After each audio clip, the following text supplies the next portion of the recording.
Alright, and we're back. Have the NC Miata differential on the bench today. This is the one that was in the earlier video in the background.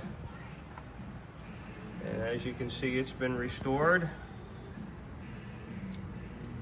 There's no paint on this differential. Believe it or not, that has not been painted. That is the factory finish.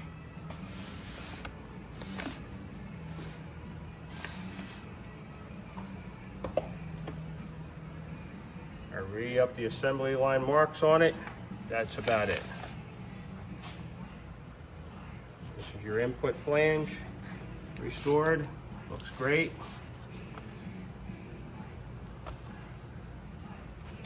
The cover. Drain and fill bolts. All the hardware. Again, nothing's been replaced, just restored. Our new parts that are going in.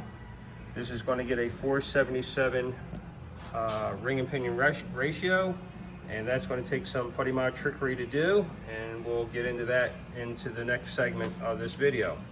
But just to give you an idea that these parts actually come out better than new, this is the original drain magnet to this differential. Okay, this is one brand new in the package from the factory. I'm going to open it up here. Videotape this stuff. All right, here you go. I'm going to take it out of the package. I just cut it open, and this is out of the package, brand new from the factory, OEM stock. This is the restored piece. So that's actually better than new. Pretty cool, right? All right, thanks for watching. We'll get into the next segment.